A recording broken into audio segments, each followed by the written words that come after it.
I was scrubbing when a major crimes tactical unit obliterated my front entrance over the supposed butchered corpse in my shed. I was elbow deep in suds, completely zoned out to a true crime podcast on Spotify. A deafening crash nearly ripped the deadbolt right out of the wood. State police, get on the ground. I froze with a dripping sponge suspended in midair. My rescue cat, Barnaby, scrambled up the curtains before I could even process the noise. The mahogany door essentially disintegrated. My security app pinged with a notification showing a sea of tactical helmets swarming my azalea bushes. I dropped the bowl. It shattered. Officers flooded my tiny kitchen like a tidal wave. Their vests had major crimes stamped in bold yellow. One massive guy with a jagged jawline and the distinct scent of stale peppermint pinned me against the refrigerator. Another officer knocked over my recycling bin, scattering Diet Coke cans and cardboard everywhere. "Clear the perimeter!" someone screamed, acting like my scuffed linoleum was a cartel hideout. I am barely 110 pounds, wearing oversized flannel pajamas and mismatched Crocs. "Where is the chest freezer?" the guy crushing me against the fridge barked. "What freezer?" I stammered. "I live off microwave meals." The officer shoved me into a dining chair, my wrists instantly bound with heavy plastic zip ties. I hadn't even registered the pain yet. Barnaby was barricaded in the bathroom for officer safety. My nosy neighbors across Oak Street were on their porches, live streaming the raid like I was the next Jeffrey Dahmer. A severe-looking detective in a crisp beige trench coat stepped into the chaos.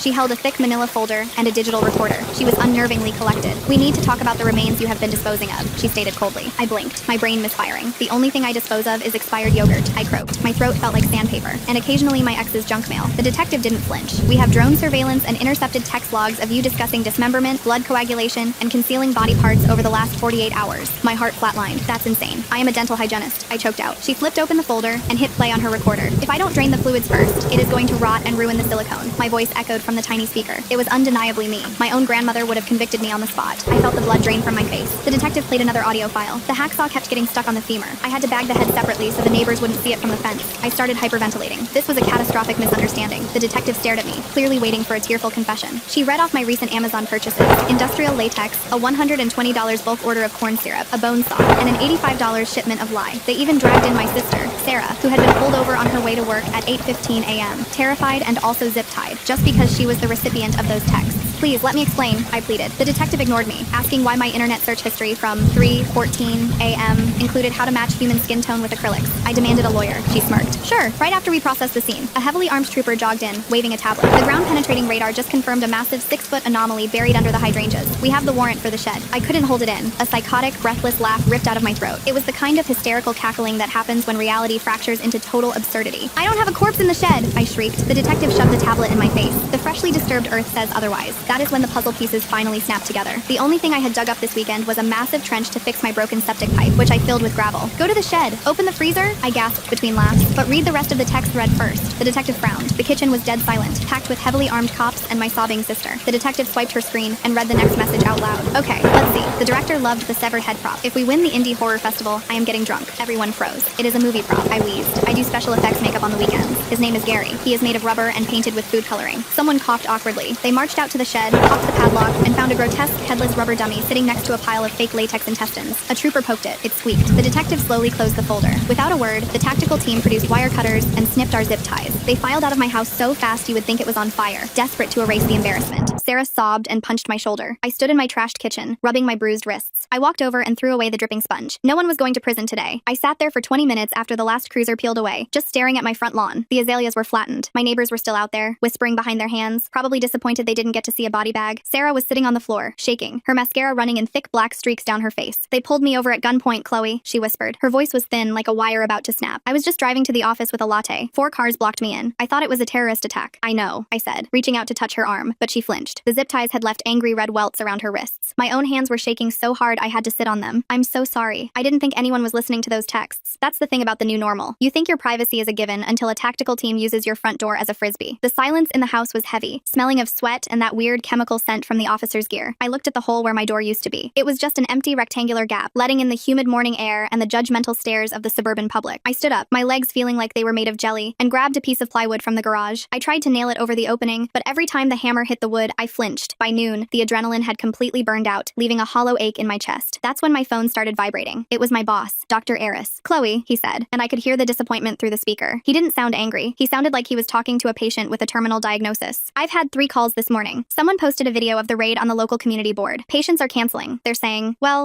you're a person of interest in a homicide." "It was a mistake, Dr. Eris," I said, leaning against the kitchen counter. "It was for a movie. A horror movie. You know I do the makeup stuff." "I know that, Chloe. But the optics, they're bad. People see major crimes on a dental hygienist's lawn, and they don't want her hands in their mouths. We need you to take some time off, unpaid, until this clarifies itself. I hung up without saying another word. I was out of a job, my house was a wreck, and the clarification wasn't coming fast enough. I spent the rest of the day cleaning up the mess the cops made. They hadn't just looked for a body. They had systematically dismantled my life. They'd pulled every book off the shelves. They'd emptied my spice jars. I found a pile of flour in the corner of the pantry where they'd checked for drugs. Around 4 p.m., a black sedan pulled up, not a police car. It was a nondescript, mid-range Japanese car. A man got out. He wasn't wearing a suit or a uniform. He was wearing a polo shirt and khakis. He looked like an insurance adjuster. He walked right up to the plywood door and knocked. "Miss Thorne?" he called out. I grabbed a heavy kitchen knife, the one I'd used to cut the silicone for Gary's ribs, and stood by the opening. "Who are you?" "My name is Marcus. I'm from the city's risk management office," he said, sounding bored. He held up a clipboard. "I'm here to assess the damage from the entry this morning. The department filed an error in execution report." I let him in. He didn't look at the shattered bowl or the flour on the floor. He just started measuring the door frame. "It's going to be a process," he said, scribbling on his form. "Since the warrant was technically valid based on the intercepted communications, the city might fight the replacement cost of the door. You'll have to file a formal claim. Expect a 3 to 6 month turnaround." "A valid warrant?" I yelled. My voice echoed in the empty hallway. "They raided me because I talked about a rubber head. How is that valid?" Marcus looked at me then, and for the first time, his eyes weren't bored. They were cold. The algorithm flagged keywords associated with high-risk disposal. In the current climate, that's enough for a no-knock under the public safety exception. Whether it was a mistake or not doesn't change the legality of the entry. He handed me a carbon copy of his report and walked out. He didn't apologize. That night, I couldn't sleep. Every time a car drove past, I jumped. Barnaby wouldn't come out from under the bed. I sat in the living room with a flashlight, watching the plywood door. At 2 a.m., my phone chimed. A message from an unknown number. "I saw the video. We need to talk about what you were actually burying." My heart did a slow, painful roll in my chest. I didn't recognize the number. I assumed it was a troll, one of the people from the neighborhood Facebook group who had spent the afternoon calling me the Butcher of Oak Street. I ignored it and tried to close my eyes. 10 minutes later, another chime. "The gravel didn't cover everything, Chloe." I saw the bag. I sat bolt upright. My hands were freezing. I hadn't buried a bag. I had dug the trench for the septic line, laid the pipe, and filled it with 3 yards of crushed stone. It took me 6 hours of back-breaking labor. I did it myself because I couldn't afford a plumber after spending my savings on the horror film's production costs.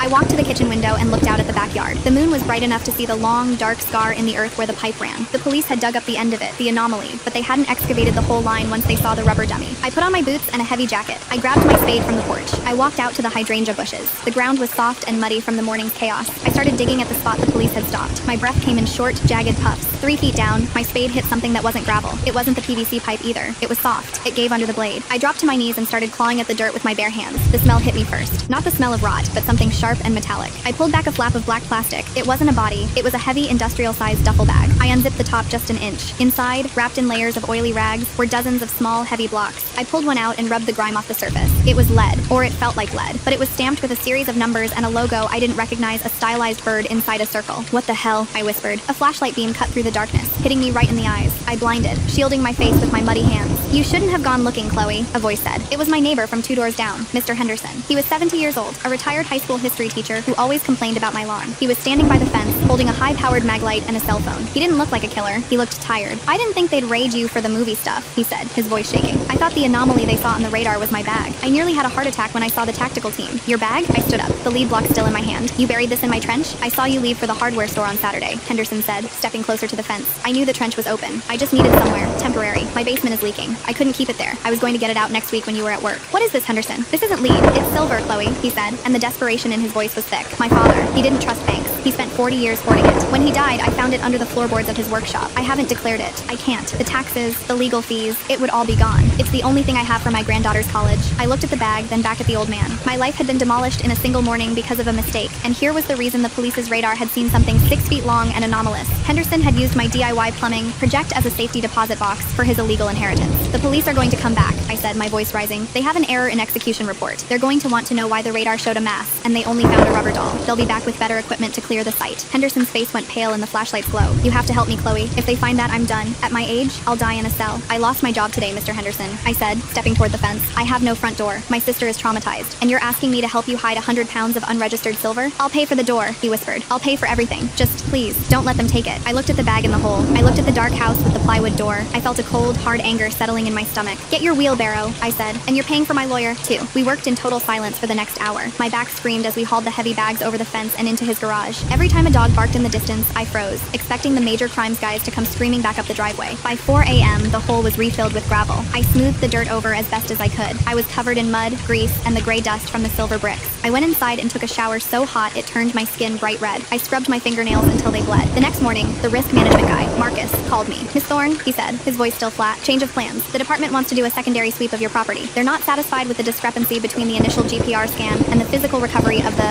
movie prop." "A secondary sweep?" I asked, sitting on my kitchen floor and drinking coffee. "When?" "They'll be there in an hour. It's just a formality to close the file. They'll have a more sensitive radar unit this time." I hung up and looked out the window. Henderson was out on his porch, sipping tea and reading the paper like nothing had happened. I went to the shed. I grabbed Gary, the headless rubber dummy. I took him into the kitchen. I didn't have much time. I grabbed the corn syrup, the red food coloring, and the industrial latex I'd bought for the movie. If they wanted a discrepancy, I was going to give them one. When the white van pulled up an hour later, I was waiting on the porch. The detective in the beige coat, Detective Miller, stepped out. She looked even more annoyed than she had the day before. "Miss Thorne," she said, not looking at me, "we need to rescan the hydrangea bed. The techs say the mass we saw yesterday was too dense to be a rubber doll." "Go ahead," I said, leaning against the plywood, "but you're going to find the same thing." I watched as they rolled the machine over the graveled trench. The technician frowned, looking at his screen. He moved the unit back and forth, his brow furrowed. "That's weird," he muttered. "What?" Miller snapped. "The density profile is totally different today," the tech said. "Yesterday, it was a solid rectangular block. Today, it looks like it's dissipated, like it's just loose fill." Miller turned to me, her eyes narrowing. "Did you move anything last night?" "I fixed my septic pipe," I said, holding up my muddy boots. "The leak was getting worse. I had to dig it out and reseat the coupling. You guys making a mess didn't help." She walked over to the trench and poked at the dirt with her toe. "You did plumbing work? At night?" "I don't have a job anymore, detective. I have plenty of time. And I couldn't exactly sleep with a hole in my front door." She stared at me for a long time. I didn't blink. I could feel the weight of the secret sitting in the garage 2 houses down, a heavy silver anchor. "Check the shed again," Miller ordered. The troopers marched to the back. I followed them, my heart hammering against my ribs. They opened the shed door. Gary was still there, but I had spent the last hour improving him. I had coated him in a fresh layer of sticky dark red corn syrup and draped him in the industrial latex, making it look like he was melting. I'd stuffed his chest cavity with old rotting grapefruit halves I'd found in the back of the fridge. The smell was appalling. "Jesus," one of the troopers gagged, backing away. "It's even worse than yesterday." "It's the new formula," I said cheerfully. "The grapefruit adds a nice organic texture for the close-ups. Do you want to see the intestines?" I used actual sausage casings from the butcher. Miller looked at the grotesque, dripping pile of rubber and fruit. She looked at me. The disgust on her face was clear. She thought I was a freak, a weirdo who spent her nights playing with fake gore. "We're done here," she said, waving her hand dismissively. "Close it out. Error in execution. Label it as environmental interference on the GPR." As they were loading their gear back into the van, Miller stopped by my porch. "You're lucky, Thorne," she said. "Most people don't get a second chance when they start talking about hacksaws and femurs on an open line." "I'll be sure to use a script next time," I replied. They drove away. I stood there until the sound of their engines faded. I walked over to Henderson's house. He opened the door before I could knock. He looked like he'd aged 10 years overnight. "They're gone," I said. "Thank God," he breathed. He reached into his pocket and pulled out a thick envelope. "This is for the door, and the lawyer, and for your trouble." I opened the envelope. It was $5,000 in cash. "This isn't enough," I said. Henderson blinked. "What?" "Chloe, I lost my career, Mr. Henderson. My reputation in this town is gone. $5,000 doesn't fix the butcher of Oak Street." "What do you want?" he asked, his voice trembling. I looked at his garage. "I want 10% of whatever is in those bags, and I want you to help me move the rest of it." "Move it? Where?" "To the movie set," I said. "We're filming in an abandoned warehouse downtown starting Friday. No one's going to look twice at a bunch of heavy crates being moved in and out of a horror production. We'll store it in the prop room. It'll be the safest place in the city." He hesitated, then nodded slowly. I walked back to my house. I looked at the shattered bowl still on the kitchen floor. I picked up a piece of the porcelain. It was sharp. I went to my computer and opened my email. I had a message from the director of the film, a guy named Elias, who lived in a studio apartment and drank too much Red Bull. "Chloe, we need more blood for the basement scene. The budget is tight. Can you make another batch of the syrup?" I typed back a reply. "Don't worry about the budget, Elias. I've got a new investor, and the blood is going to look very, very real." I closed the laptop and looked at the plywood door. It was ugly. It was a scar. But for the first time in my life, I wasn't just the girl cleaning teeth and painting rubber heads. The next morning, the local paper ran a small correction on page 4. "Police raid on Oak Street. Revealed to be misunderstanding involving film props. No charges filed." It didn't matter. The damage was done. When I went to the grocery store, people moved their carts to the other side of the aisle. Mrs. Gable, who lived across the street, literally pulled her grandchildren inside when she saw me walking to my car. I didn't mind. I just waved. I spent the afternoon at the warehouse. Elias was there, looking frantic. The warehouse was a cavernous, drafty space filled with rusted machinery and stacks of old pallets, perfect for a movie about a serial killer's lair. "Where's the new gear?" he asked, wiping grease off his forehead. "Coming in tonight," I said. "A friend is helping me move it. We need a secure area for the heavy props, somewhere with a lock." "Use the old tool crib," Elias said, pointing to a steel mesh cage in the corner. "Nobody goes in there. It's too creepy even for us." I checked the cage. It was perfect. I spent the next few hours setting up my makeup station, laying out the brushes, the acrylics, and the silicone molds. Around 9 p.m., Henderson backed his old pickup truck into the loading dock. We spent 2 hours moving the bags. My arms felt like they were on fire, but I didn't stop. stop. We stacked the silver blocks at the bottom of a large wooden crate and covered them with Gary and several other dismembered limbs I'd been working on. Is it safe? Henderson asked, wiping sweat from his face. Safest place in the world, I said, clicking the padlock shut. Who's going to steal a crate full of rotting rubber body parts? As Henderson drove away, I sat on the loading dock, swinging my legs. The city lights were flickering in the distance. My phone buzzed. A text from Sarah. Are you okay? I haven't heard from you all day. Mom is worried. I started to type a reply, but then I stopped. A dark SUV had just pulled into the gravel lot of the warehouse. It didn't have any markings. It just sat there, its headlights cut, about 50 yards away. I didn't move. I kept my phone in my hand, the screen glowing. The SUV stayed there for 5 minutes. Then, it slowly turned around and drove back out toward the main road. I didn't tell Sarah I was okay. I didn't tell her anything. I went back inside the warehouse and locked the heavy sliding door. I walked over to the tool crib and looked at the crate. I realized then that the error in execution wasn't over. Detective Miller wasn't the type to just walk away from a discrepancy on a radar screen. She might not have had enough for another warrant yet, but she was watching. I grabbed my hacksaw from the workbench. I wasn't going to use it on silicone tonight. I went to the crate and opened it. I pulled out one of the silver bricks. If they were going to treat me like a criminal, I might as well start acting like one. I spent the rest of the night melting down the first brick in a small kiln I'd used for dental castings. The silver flowed like water, bright and dangerously hot. I poured it into a series of small, innocuous molds, buttons, zipper pulls, and belt buckles. By dawn, I had a pile of silver hardware. I spent the morning sewing them onto the costumes for the movie. When Elias arrived at 8 a.m., I was already working on the lead actor's wound. Hey, Chloe, he said, looking at the costumes hanging on the rack. Those buckles look great, really authentic. Where'd you get them? Found them in a bin at the flea market, I said, not looking up. Just some old scrap metal. Cool, he said. Listen, I got a call from a guy this morning. Said he's a location scout for a bigger studio. Wants to come by and see the set today. Could be a big break for us. My hand slipped, and a drop of red dye splashed onto the floor. A location scout? I asked. What's his name? Didn't say. Just said he'd be here around noon. I looked at the silver buttons on the costumes. I looked at the tool crib. Elias, I said, my voice steady. I need you to do me a favor. If anyone asks about the crates in the crib, tell them they're full of hazardous chemicals for the fog machine. Tell them it's high-pressure stuff and it's dangerous to open. Sure, whatever you say, Elias said, already distracted by his lighting rig. At noon, a man walked into the warehouse. He wasn't wearing a polo shirt and khakis. He was wearing a dark suit. He didn't look like a location scout. He looked like the kind of man who didn't exist on paper. He didn't look at the sets. He didn't look at the lights. He walked straight toward my makeup station. Miss Thorne, he said. I didn't put down my brush. I'm busy. I'm sure you are, he said, his eyes scanning the room. They lingered on the tool crib for a second too long. I'm here about the discrepancy. The police already cleared that, I said. The police, he said, and there was a hint of a smile on his face that didn't reach his eyes. The police deal with bodies. I deal with assets. He stepped closer, his voice dropping. Mr. Henderson is an old man, Chloe. He's lived a long life. It would be a shame if that life ended in a messy way because he couldn't keep a secret. I don't know what you're talking about, I said. The man reached out and picked up one of the costumes. He ran his thumb over a silver button. Very clever, he whispered, but the weight is off. A dental hygienist would know that, wouldn't she? Precision is everything. He dropped the costume and looked me in the eye. You have 48 hours to return the props to the trench, Chloe. All of them. If the GPR scan doesn't show the original mass on Thursday morning, well, we'll have to find a real body to fill the hole. He turned and walked out. I sat there, the brush trembling in my hand. Elias came over, looking confused. What did he want? Is he going to buy the rights? He's not a scout, Elias, I said, my voice cold. I stood up and grabbed my phone. I didn't call Henderson. I didn't call the police. I called Detective Miller. Detective, I said when she picked up, I think you were right. There's something buried in my yard, but it's not what you think. Thorne? What are you talking about? I found a bag, I said, my voice shaking with a very real fear. I found it when I was fixing the pipe. I was scared, so I moved it to the warehouse. But a man just came here. He threatened me. He said he was going to kill me if I didn't put it back. Where are you? Miller's voice was suddenly sharp, professional. The old warehouse on 5th. Please, hurry. I hung up. I went to the tool crib. I opened the crate. I didn't have 48 hours. I had maybe 20 minutes. I grabbed Gary. I pulled out the intestines and the rotting grapefruit. I started stuffing the silver bricks into the rubber dummy's torso. It was heavy, awkward, and the smell was even worse now, but I pushed and shoved until Gary was bloated with metal. I zipped him back up and coated the seam with a thick layer of industrial latex. Then, I took the remaining silver buttons and buckles and threw them into the bottom of a bucket of fake blood, the corn syrup, and dye. By the time the first siren wailed in the distance, I was sitting on the floor next to Gary, sobbing. It wasn't hard to fake. The terror was real. Miller burst in with 3 other officers. They had their guns drawn. Where is he? She shouted. He left, I cried, pointing toward the back exit. He said he'd be back. Miller looked at the tool crib. Is that it? The bag? It's in the dummy, I screamed. He told me to hide it in the dummy. One of the officers stepped forward and grabbed Gary. He grunted at the weight. This thing weighs a ton, he said. He pulled out a knife and sliced open Gary's chest. The silver bricks spilled out onto the concrete floor, clattering like heavy bells. Miller stared at the pile of metal. She picked one up and looked at the logo, the bird in the circle. Her face went from confused to pale in 3 seconds. This isn't an inheritance,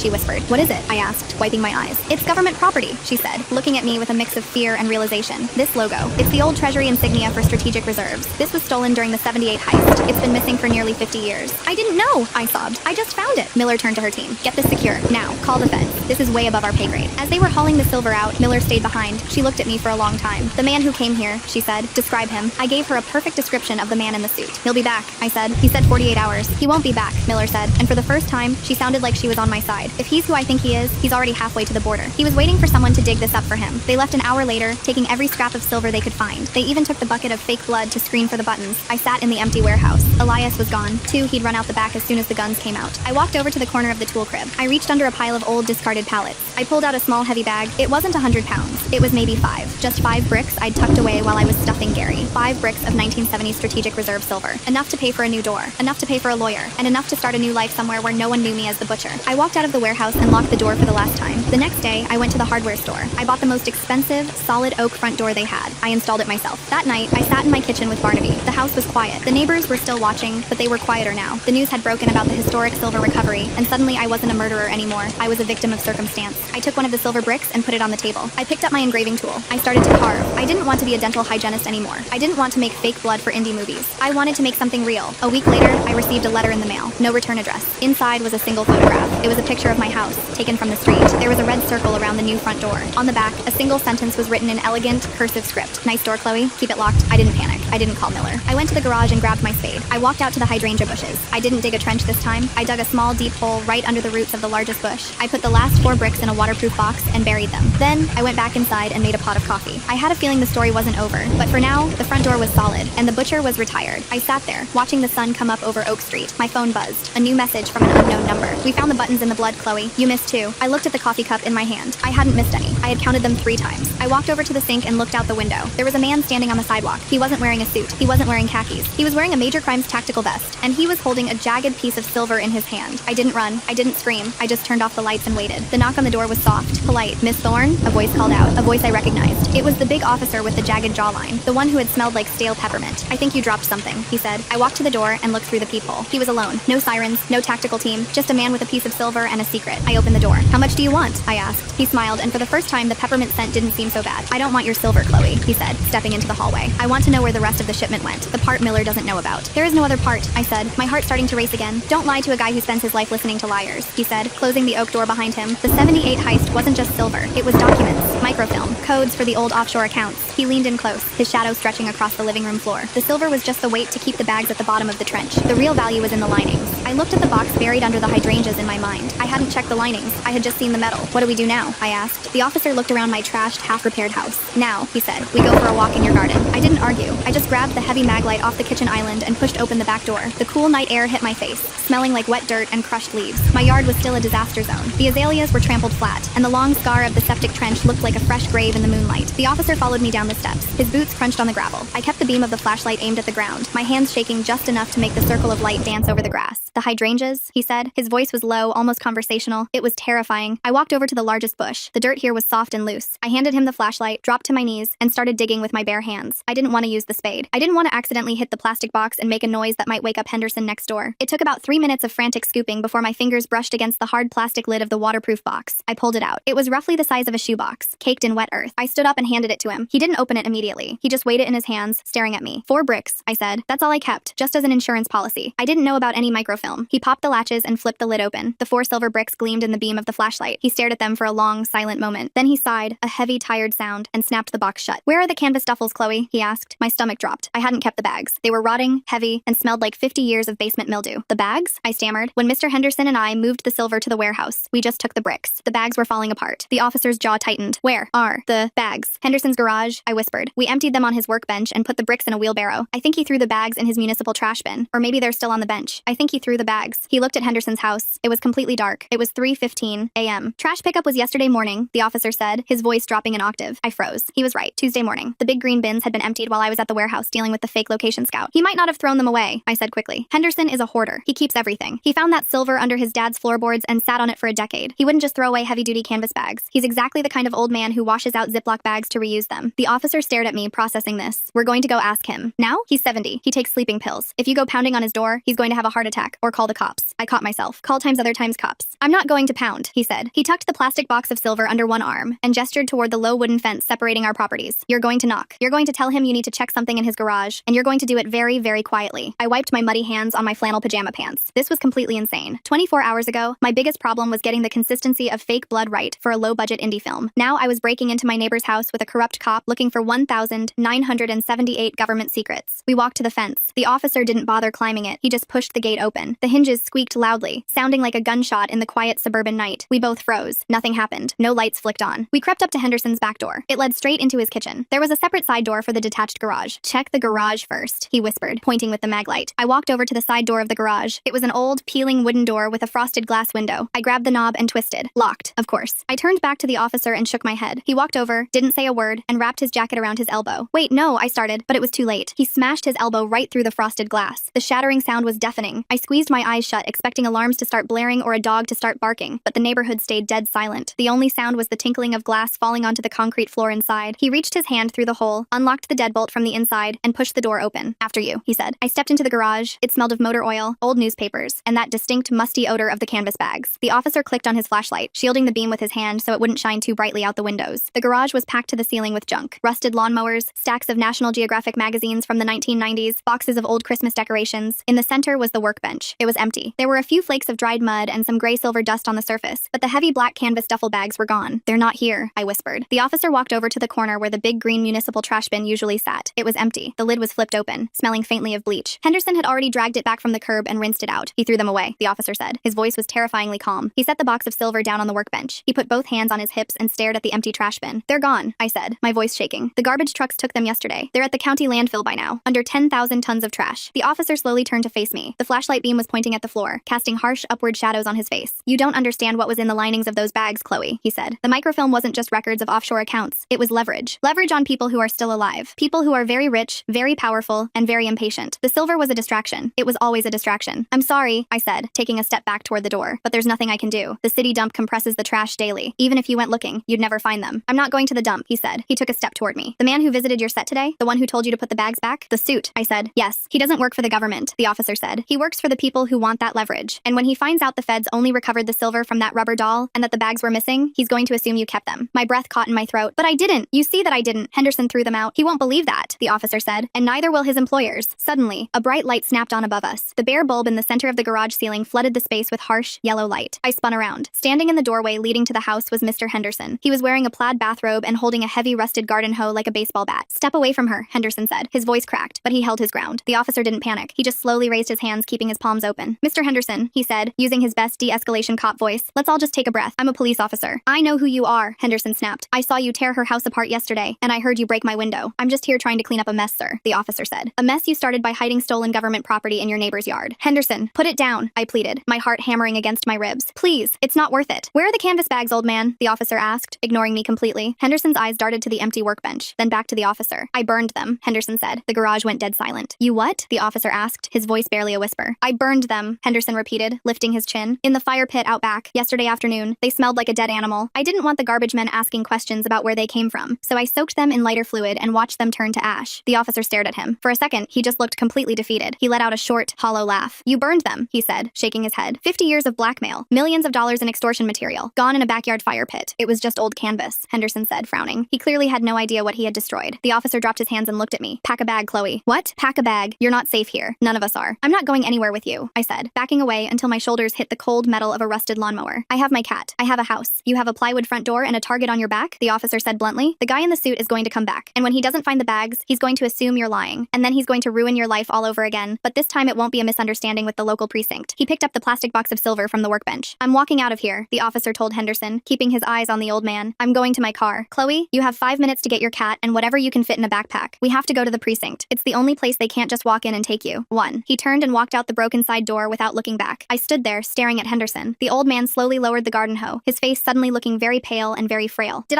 I do something bad, Chloe? He asked. I don't know, I said truthfully, but I think you need to go to your daughter's house in Florida tonight. I didn't wait for him to process that. I ran back across the wet grass to my house. The adrenaline was making me lightheaded. I burst through the back door and practically tore the kitchen apart, looking for Barnaby's travel carrier. I found it under the sink, dragged it out, and started calling for the cat. Barnaby, sensing the sheer panic radiating off me, immediately hid under the sofa in the living room. Come here, you idiot, I sobbed, dropping to my knees and trying to reach under the heavy furniture. We have to leave. I finally managed to grab him by the scruff, enduring 3 deep scratches on my forearm, and shoved him into the carrier. I zipped it up and ran to my bedroom. I threw some jeans, socks, underwear, and my toothbrush into a duffel bag. I didn't even care what matched. I grabbed my laptop, my phone charger, and the thick envelope of cash Henderson had given me. When I got back to the kitchen, I stopped. My phone was sitting on the counter. It was buzzing. I picked it up. It was Sarah. Are you awake? I'm outside your house. The front door is unlocked. I'm coming in. My blood turned to ice water. I hadn't locked the new oak door when I came back from the garden. Sarah, no! I yelled, even though I knew she couldn't hear me. me. I heard the heavy click of the front door opening, followed by the squeak of the hinges. Chloe? Sarah's voice called out from the entryway. Why are all the lights off? I saw a police cruiser idling at the end of the street. I grabbed the cat carrier and my duffel bag and ran into the hallway. Sarah was standing there, holding 2 large cups of coffee in a cardboard tray. She looked exhausted, wearing oversized sweatpants and her hair tied in a messy bun. What are you doing here at 3:30 in the morning? I hissed. I couldn't sleep, she said, looking at the cat carrier. I kept having panic attacks about getting pulled over again. I thought we could just sit. Are you going somewhere? Before I could answer, a shadow detached itself from the darkness of the front porch and stepped into the hallway right behind Sarah. It wasn't the officer. It was Marcus, the risk management adjuster from the city. He was wearing the same boring polo shirt and khakis. He held a clipboard in his hand. He closed the heavy oak door behind him quietly. Hello, Chloe, he said smoothly. He glanced down at Sarah, who froze, the coffee cups trembling in her hands. Is this your sister? The one from the text messages? I dropped the duffel bag. I kept my hand on the handle of the cat carrier. What do you want, Marcus? The police already cleared the property. I'm not here for the city, Chloe, he said, stepping fully into the light of the hallway. He didn't look like a bored bureaucrat anymore. He looked tired and intensely focused. My employers saw the news about the feds recovering the silver. They were quite unhappy. They sent me to assess the rest of the damages. Sarah looked back and forth between us, her face contorting in confusion and rising panic. Chloe, who is this? The canvas bags, Marcus said, tapping his pen against the clipboard. The feds didn't log them into evidence, which means you still have them. I need you to hand them over, and then I can close this file permanently. They're gone, I said, my voice surprisingly steady. My neighbor burned them in a fire pit yesterday. They're literally ash. Marcus stopped tapping the pen. He stared at me for a long time. His expression didn't change. That's unfortunate, he said softly, because without the bags, my employers will hold me responsible for the loss, and I can't afford to be held responsible, Chloe. Go look in his backyard, I pleaded. You'll see the ashes. I swear to God. He reached into his pocket. Sarah let out a small, terrified squeak and backed away, bumping into the wall. One of the coffee cups tipped over in the cardboard tray, spilling hot liquid down the front of her sweatpants. She didn't even notice. Marcus pulled out a small, encrypted smartphone. He tapped the screen a few times and held it up. I don't have time to sift through ashes, he said. I'm going to ask you one more time. Where's the microfilm? I stared at the encrypted phone in his hand. Sarah whimpered, a high, thin sound like a trapped bird. The hot coffee was soaking into her sweatpants, but she was too paralyzed to move. There's a police cruiser parked 3 houses down, I said. My voice sounded hollow, like it belonged to someone else. The officer who raided my house yesterday is sitting in it. He already knows the bags are gone. After time, Marcus didn't flinch. His face was a mask of bored annoyance. I don't care about a local beat cop, Chloe. He's not a beat cop. He's major crimes. And he knows about the silver. He knows about the 78 heist. Marcus's eyes narrowed just a fraction of a millimeter. It was the first crack in his bureaucratic armor. He was just in Henderson's garage. I pushed, keeping my eyes locked on his. He saw the ashes. You can go out there and ask him yourself, but if you do something to us, you're not walking out of this neighborhood quietly. Sarah finally found her voice. Chloe, please, she sobbed. Just give him what he wants. I want to go home. I don't have it, Sarah, I yelled. Not at her, but because the sheer absurdity of the situation was boiling over. It's gone. A 70-year-old man used it to start a fire in his backyard. The leverage is ash. Marcus pocketed the phone. He took a slow step closer. The air in the hallway felt incredibly thin. If it's ash, Marcus said softly, then you have no value, and neither does Mr. Henderson. Suddenly, the front door, the heavy, solid oak door I just paid an extortionate amount to have installed, swung open. I hadn't locked the deadbolt. Marcus had just pulled it shut behind him. The big cop with the jagged jawline stepped into the doorway. His gun was drawn, held low against his thigh. The smell of stale peppermint and cold night air rushed into the hall. Actually, the cop said, his voice a low, grating rumble. She has plenty of value. Step away from them, Marcus. Marcus didn't turn around immediately. He just sighed, the sound of a man who had been expecting a delayed train. You're out of your depth, detective. You have no idea who you're working against. I know you don't have the bags, the cop said, and I know I don't have the bags, which means nobody gets paid tonight. I grabbed Sarah's arm and yanked her backward toward the kitchen. She stumbled, her sneakers squealing on the hardwood. I kept pulling until we were behind the kitchen island. Barnaby yowled from inside the carrier at my feet. Get on the floor, I hissed at Sarah. What is happening? She cried, clamping her hands over her ears. Why do they have guns?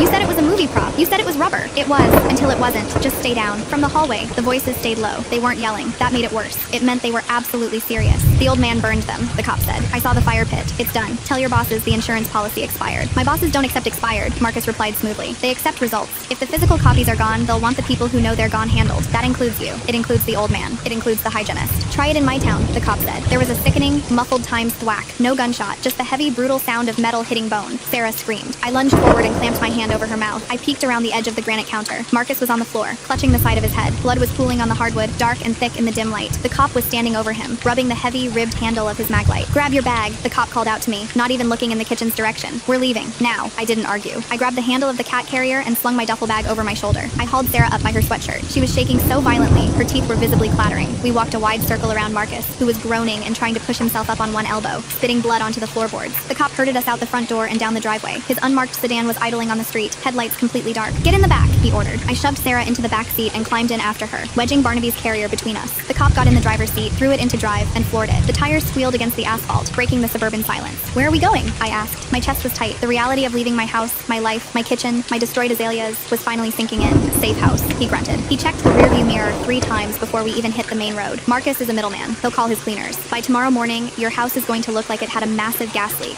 Sarah started hyperventilating, her hands clawing at her sweatpants. My apartment. I need to get my cat. I need to get my laptop, my work badge. Your apartment is burned, the cop said bluntly, taking a sharp left. Figuratively. They know who you are. They know you're connected to Chloe. You don't go back there. I have a job. I have a life, she wailed, tears streaming down her face. I'm a junior account manager. You have a pulse, he shot back. Let's focus on keeping that. I stared out the window. The houses blurred past, dark and quiet. The people inside were sleeping, worrying about mortgages and PTA meetings and whether they had enough milk for morning coffee. 2 days ago, that was me. I was worrying about Dr. Eris being disappointed in me. Now I was in the back of a rogue cop's car, fleeing a corporate fixer because my elderly neighbor decided to use 50-year-old blackmail material as kindling. What's your name? I asked the back of the cop's head. Garrison, he said. Detective Ray Garrison. Okay, Ray. You said Marcus's bosses want the people who know about this handled. Why are you helping us? You wanted the microfilm for yourself. You were shaking me down 5 minutes ago. Garrison let out a short, bitter laugh. I didn't want to sell it, Chloe. I wanted to use it. He took another hard turn, heading toward the industrial district. The streetlights here were yellow and spaced far apart, casting long, sickly shadows across the empty sidewalks. The people Marcus works for, Garrison continued, his voice tight with suppressed anger. They're a private intelligence firm. They operate out of a shell company downtown. They've been buying up land, municipal contracts, politicians. They bought my captain 3 years ago. I needed that microfilm to prove it, to burn them down. I looked at the back of his neck, the thick muscles, the slightly crooked collar of his shirt. He wasn't just a corrupt cop looking for a retirement fund. He was a desperate man looking for a nuclear option, and Henderson had just roasted it. So what now? I asked. The proof is gone. Not all of it, Garrison said. He tapped the steering wheel with his thumb. The microfilm was a backup. The physical documents were the primary. But there's a third layer. A ledger. A ledger? The guy who pulled the 78 heist. Henderson's dad. He wasn't just a thief. He was a meticulous archivist. He kept a ledger of everything he took, who it implicated, and where the original negative plates were hidden. If we find the ledger, we can still trace the rot back to the source. Where's the ledger? Sarah asked, her voice a tiny, terrified squeak. Garrison looked at me in the rearview mirror. His eyes were dark and deadly serious. I don't know, he said, but I'm betting Henderson didn't burn his father's diary. Hoarders don't burn books. They burn canvas because it smells. They keep paper because it means something. My stomach twisted into a hard knot. You want to go back for Henderson? You just left him there with a man bleeding on his neighbor's floor. I had to get you two out first. Marcus was going to put a bullet in your heads and stage a break-in. Garrison hit the brakes, pulling the cruiser into the shadow of a decaying, abandoned strip mall. The neon sign above a boarded-up laundromat flickered weakly. He put the car in park and turned around to face us. I'm going to drop you two at a motel right on the county line. I paid for 3 nights in cash under a fake name. You stay in the room. You don't use the Wi-Fi. You don't turn on your phones. You don't even look out the window. And you? I asked, gripping the handle of the cat carrier so tightly my knuckles ached. I'm going back to Oak Street. I'm going to get the old man, and I'm going to tear his house apart until I find that ledger. He reached into his jacket pocket and handed me a heavy, cheap plastic burner phone. If I don't call this by 8 a.m., Garrison said, his voice dropping to a gravelly whisper, it means Marcus's cleaners got to me. If that happens, you take your sister, you leave the cat, you get on a Greyhound bus heading west, and you don't ever use the name Chloe Thorne again. I'm not leaving my cat, I said automatically. Garrison just stared at me. Then I hope he likes bus rides. He put the car back in drive and pulled out of the parking lot. The silence in the car was suffocating. Sarah was crying silently now, tears dripping off her chin onto her ruined sweatpants. We drove for another 20 minutes until the city faded into flat, dark stretches of highway. The motel was exactly what you'd expect. A single-story cinder block L shape with a flickering vacancy sign and a parking lot full of weeds. Garrison parked near the back, handed me a physical brass key with a plastic diamond tag, and didn't even get out to say goodbye. Room 114, he said. Lock the deadbolt, chain the door. I pulled Sarah out of the car. I grabbed my bag and Barnaby. Before I could even close the door completely, Garrison was peeling out of the lot, his taillights disappearing into the dark. Room 114 smelled like stale cigarettes and cheap pine cleaner. The carpet was a depressing shade of brown. I dropped my bags, let Barnaby out of his carrier. He immediately scurried under the sagging mattress and locked every lock on the door. Sarah sat on the edge of the bed and put her face in her hands. I was supposed to have a performance review tomorrow, she sobbed. I bought a new blazer. I sat next to her and put my arm around her shaking shoulders. I know, I'm sorry. How did this happen, Chloe? How did a movie prop turn into this? It didn't, I said softly, staring at the peeling wallpaper across the room. The movie prop was just the excuse the universe used to kick the door down. I looked at the cheap digital clock on the bedside table. It was 4:12 a.m. We had less than 4 hours until 8 a.m. 4 hours to find out if I was still Chloe Thorne, dental hygienist and amateur makeup artist, or if I was going to be a ghost on a Greyhound bus. I set the burner phone on the nightstand. It sat there, thick and black and completely silent. At 6:30 a.m., Sarah finally fell asleep from sheer emotional exhaustion, curled into a tight ball on top of the scratchy floral bedspread. I sat in the single armchair by the window, peeking through a tiny crack in the blackout curtains. The sky was turning a bruised, watery gray. At 7:45 a.m., the burner phone rang. It was so loud it made me jump out of the chair. Sarah stirred but didn't wake up. I lunged for the phone and hit the green button. Garrison? I whispered. He didn't burn them. It wasn't Garrison's voice. It was Mr. Henderson. He sounded out of breath, frantic, and incredibly old. Mr. Henderson? Where are you? Where is Detective Garrison? I didn't burn them, Chloe, the old man repeated, his voice cracking. I lied. I was scared. I saw the cop. I saw that man bleeding on your floor from the window. I panicked. I just wanted everyone to leave me alone. My heart stopped. You still have the bags? They're in the trunk of my Buick, he said, and I could hear the faint sound of traffic in the background. I drove away after you left. I didn't know what else to do. I couldn't stay there. Where is Garrison? I demanded. I don't know. I didn't see him again. I just drove. But Chloe, someone is following me. Who? A black SUV. It's been 2 cars behind me for the last 20 miles. Every time I change lanes, they change lanes. Mr. Henderson, listen to me, I said, my mind racing. Where are you right now? I'm on Route 9, heading north toward the county line. I just passed the old lumber mill. I looked out the window. The motel was on Route 9. He was maybe 5 miles away. Pull into the Starlight Motel, I said. It's a few few miles up on your right, pull around to the back. Room 114. Do not stop anywhere else. Okay, he wheezed. Okay, I'm coming. He hung up. I stood there holding the plastic phone. The bag still existed. The leverage still existed, which meant Marcus's people were still hunting it, and Henderson was leading them right to our door. I walked over to the bed and shook Sarah's shoulder. Wake up, I said. She groaned, her eyes fluttering open. Is it 8? No, I said, grabbing my duffel bag and shoving my clothes back into it. But we have to go. Right now. Where are we going? She asked, her panic returning instantly. We're going to check out of this room, I said, grabbing the cat carrier. And then we're going to steal an old man's Buick. We didn't even stop at the front desk to drop the brass key.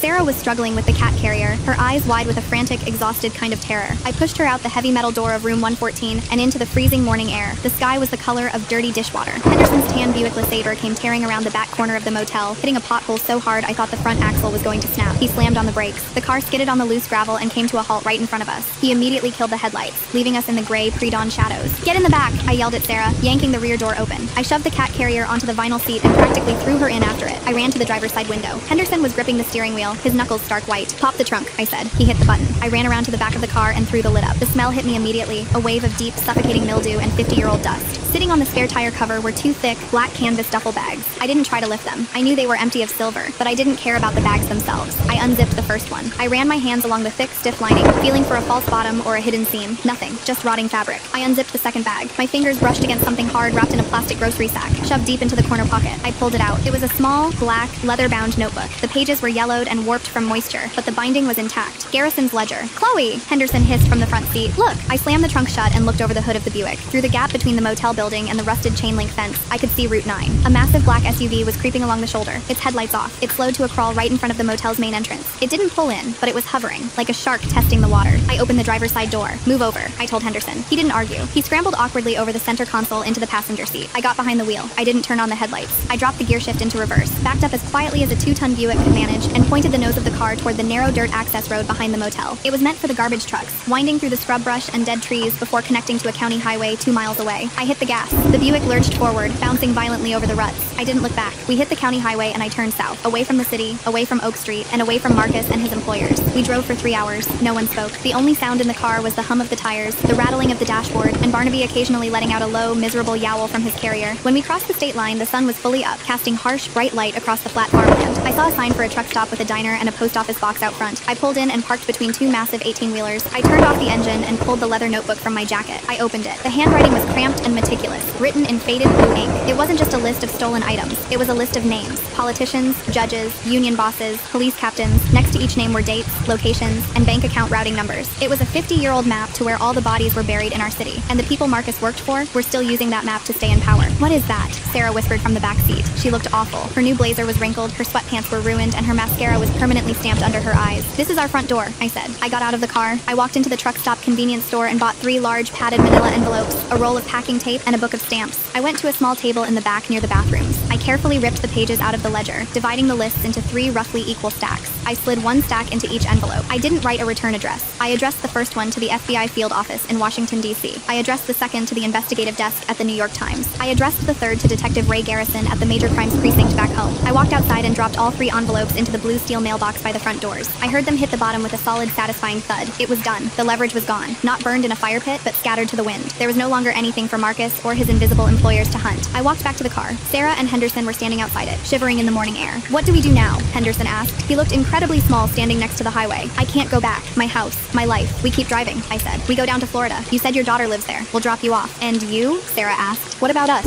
I reached into my pocket and pulled out the thick envelope of cash Henderson had given me the day before. $5,000. It wasn't enough to start a new life in luxury, but it was enough to rent an apartment under a fake name. Enough to buy a few weeks of breathing room. We figure it out, I told her. I'm a good dental hygienist, and if that doesn't work out, I hear the indie film scene in Miami is pretty desperate for special effects artists. My pocket vibrated. The heavy plastic burner phone Garrison had given me. I pulled it out. It was 8:15 a.m. I hit the green button and held it to my ear. Room 114 is empty, Garrison's gravelly voice said. He sounded tired, but there was no panic in his tone. Marcus sent a team. They kicked the door in at 7. You're lucky you left when you did. They can have the room, I said, watching a semi-truck roar past on the highway. I found the ledger. Ray. Silence on the line. Just the faint static of a cheap connection. Where is it? He finally asked. In the mail. I split the pages up. 1/3 is heading to the feds. 1/3 third is heading to the Times. The last third is heading to your desk at the precinct. It should arrive by Thursday. Garrison let out a breath that sounded like a laugh, sharp and entirely devoid of humor. You just detonated a nuclear bomb in the middle of City Hall, Chloe. They broke my front door, I said, and they ruined my sister's sweatpants. Tell Marcus to check the morning papers on Friday. I pulled the phone away from my ear, hit the end call button, and dropped the piece of plastic onto the asphalt. I crushed it under the heel of my boot until the screen spiderwebbed and the casing cracked open. I still had a life I couldn't go back to. I still had an angry boss and a neighborhood that thought I was a serial killer. But I also knew that back in that neighborhood, buried deep under a freshly trampled hydrangea bush, sat a waterproof plastic box with 4 bricks of 1970s Strategic Reserve silver. And someday, when the dust settled and the men in suits were all sitting in federal prison, I was going to go back and dig it up. I opened the driver's side door of the Buick. Get in, I told them. We've got a long drive.